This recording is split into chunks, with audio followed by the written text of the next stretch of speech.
up to fail. Ridiculous to have you use drugs again to be accepted. I know. I hate that part.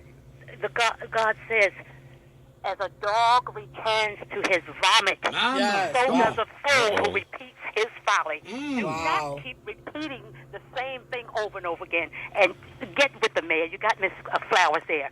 Get to the mayor because she ought to know better than this. Thank you. Thank you, Sister Diane. Yeah, we definitely can't. Like, you can't go, and she said it right. Like, to force you into doing something different to get some help. I've been clean since 97. I got to do drugs again just to get help. Just give you the help that you need. And that's my solution. Programs do. That's like, all once you give you the help, it's like the programs is set up to not move you to the next step. Like, why is it stopping at one step and not moving you forward? The drug programs is just a front to cover up how much homelessness that would actually be out here. It's a dog and pony show. That's all it is. It's a dog and pony show. That's all it is. It's a front because you got your programs you got to go to. You got some NA meetings and some AA meetings, but it's all shelter. So it's just a cover up in the front. The house what would be out here in terms of homelessness. Let me ask you a question, Brother Donnell. Since you've been here, what is your perspective of how the system is going and what you've seen outside of meeting Sister Flowers? It's just set up in a cycle. Don't slip and curse now. No, it's set up in a cycle. A cycle? A cycle just to continue to generate revenue, for all those that's going to be employed because the system don't have no employment. There's no jobs. There's no jobs out here, but the more it's a hustle to employ and create taxpayers. Wow. And if you look at it, most of the drug programs, the social services right now, the case manager and all that, that's just everybody want to go to school for that. Why? Because they know for the future, that's where the employment going to be. Other than these corporations that are collaborating and coming together to try to employ everybody and knocking all the other businesses out. But I know you're right, because when I worked at Charles Hickey School, some of the staff told me, they said, we got to get rid of you. I said, why? They said, you're a threat to our money-making establishment. You want the kids saved, and we want to keep them here to keep a job. Goodness. Hey, Sister Diane. How y'all doing? Hey, Sister Diane. I'm fine. You know what? I'm listening to y'all and everything. The system is set up for everybody to fail. It's not set up to help. They want people to believe it, but it's not. It's because so many people that have wants to hold on to what they got. But I thought God said if you have what you have, you're supposed to share it among other people that don't have. That's right. And somehow people in this United States, they say we're Christians. I had to say it. I'm being honest. Being honest, go ahead. They say we are Christians, but it doesn't feel like that because Christians, and they had a slogan a couple of years ago, about 10 years ago. What would Jesus do? Well, Jesus he wouldn't walk past nobody going through War Memorial Plaza and not speak to them or not say anything. No, how about this? I said push the panic button and get them out of there. Like somewhere need to be some funds. If it's this type of money, and this is my thing. If we got $48.3 million coming in, and we got Code Blue that holds 275, we can have War Memorial that has 100. So say right down in the immediate downtown, we got 500 homeless people, like right there, to just do something with. Like push the panic button. Like when I go and I see them, I'm like, can't take them all, but I'm gonna take one or two. I know. If I had the means to go get each and every one of them, I would get each and every one of them. I couldn't walk. I don't understand how you could walk through there and not want to take each and every one of them, because again, they don't even have the same opportunity that you have at night to have somewhere to lay down and rest or go get some sleep. What people do is like they look at a person, how a person looks, how they smell. Okay. If you're outside homeless and you don't have a bathroom to go to, sometimes you do. You have those accidents because people that got bathrooms to go to, if you're running around and all of a sudden you got to run to the bathroom, you might wet yourself. Right. That's human nature. But people look at how people are, and then they pick and choose who they're going to help and who's going to be able to come. What they perceive, they pick and choose the programs. They can get off with drugs real quick. But my thing has always been the methadone program. I have been against the methadone program ever since I been able to understand what methadone is.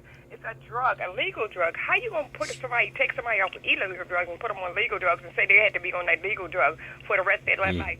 Which I know that God made our body. So if God made our body, we can come off with drugs, all period, and don't have to be back on anything. That's why when I go to the doctors, I make sure, and she knows me. You give me an alternative I can take instead of all this medication that says that if I take this and this and that, I'll have this side effect. That's not human nature. That's not human nature at all. Sister Diane, Sister Diane, before you leave, what do you think about the mayor acting? Huh? What you think about the mayor acting? Acting what? She's in the play at the Hippodrome. I didn't know anything. Oh, I didn't know anything about her. All right, Sister Diane, you start troubling. What's wrong with that? Western, and they took that up at Western because my cousin graduated. She got different gifts and talents. She's Thank an you, actor. Sister Diane. What's wrong with that, Dr. Humphrey? She got different gifts and talents. It's okay. I think it was nice. It's okay to have different gifts and talents, like but you that. got to be productive. But I want to take a moment because one of the things when I talked about community leaders and consistency and doing things like-minded, I have to give a shout out, and I'm going to let her on to Pamela Massey, Pushing the Vision. And this sister is a prime example of some great things going on in the community and just being consistent in what you do. Sister Massey. Hey, daughter. Hey, what's going on? Hey, look at her, boy. Hey, daughter, how you doing? What's going on, beautiful people? How you doing? Hey. Oh, my goodness. I want to make sure I said you got to call me today because you had a great experience last week. Yes. Tell us about pulling all those heads together. Yes, ma'am. And I just want to say hello to all the guests, including yourself, the host, Dr. Andre Humphrey. Bless you, daughter. Oh, my Bless you. goodness. My dad, he Bless is you. such a mentor. But I just want to say, I'm over here rolling off of your beautiful people, especially when Dr. Humphrey said you cannot service the people be afraid of them. That's right. Yeah, you can't. That's right. And I'm telling you, because it boils down to, because if you're afraid of them, because freaking reality is, you know that it's going to hurt that if you do That's not right. address the issue. That's right. And I'm telling you, and I'll be honest, I'm sick and tired of getting calls and people want to take pictures with me because I make them look good. Yeah. Come on now. The media. But you know what? For the homeless. That's right. Sister Pamela, I think we are going to be appointed fisher of men. See what I just said? See, you had a great, phenomenal event last week. Pulling them boys to kings. That was awesome. Pulling men together, you know, and getting them and bringing them in. We're going to have an extension today because we're going to roll right into Larry Wilder's show today because it is our anniversary weekend. With the punches. So, you know. Miss Flowers. Yes, ma'am. Miss Flowers, can I say this real quick? Even though Dr. Humphrey had to leave a little early because he actually stayed for most of the event. Oh. He pulled me out in the hallway and said, "Here." He pulled off $520. Wait a minute. And he donated to me. And then Dr. Humphrey, I'm letting you know. Dr. Humphrey, I'm letting you know. You can ask anyone there. I actually had 5 young men to stand up and tell me what did they learn. Whoever jumped up the first and didn't feel embarrassed, wow, they got that money, $20 a piece. Oh. Come on. Thank you. You're going to make me cry. That's my book. Look, I only let him come out in the neighborhood every so often. You know, I let him come out in the neighborhood every so often. I tell him he can't be moonlighting on me too much. She blew my mind. She had her sons to stand up and ask their perspective of the police. Wow. Colonel Russell was there. I hope you listened. What did he say? Well, he told the truth. He didn't feel comfortable. But anytime a female on a Saturday, how many Sister Massey, how many kids you had there? It was over 50 boys. 50. Wow. 50. And they need men and mentors, 50 bringing boys. mentors, youth. Well, you know we behind you 100%. Stay in the room only. Officer Friendly was there, right? Well, I let Sister Massey answer that. I won't get into it. When I was a kid, Officer Friendly.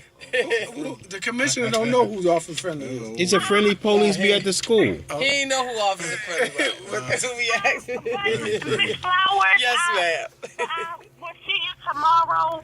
Yes. Between 10 and 12. Awesome. I have to support you because you always are consistent in my life. I love you guys. We love Thank you you too. very much. We in this together. Please come on We down. gonna be rolling into. I We want to gonna check be. that out. We definitely gonna be rolling into our Celebrity Wallace, Larry, the celebrity cab driver, because we going on for our I-83 celebration this weekend. 2 years anniversary. No more I-83. And, you know, Larry Wallace was the man that we made our trips. Don't go away, folks. Stay tuned. And tomorrow morning, we'll be out there from 7 to 12, jumping at any time. Bring some hot chocolate, some tea, some clothes, some socks, some size 10 shoes. What time I have to be Come there? out and celebrate with us. 7. No more I-83. And our homeless individuals will always keep a voice right here with Real Talk Baltimore with Miss Flowers. Stay tuned. Don't touch that dial, Brother Phelps. I see you. Larry will be coming up, and we will continue rolling into our next half hour. Right. Any more questions? 7. Early. 443-570-9064. You can contact my office, 443-570-9064. If you want to do a drop-off, you can do today till 5 p.m. at 2526 North Charles Street. That's 2526 North Charles Street, and we will be out on the corridor tomorrow just being servants to our homeless individuals.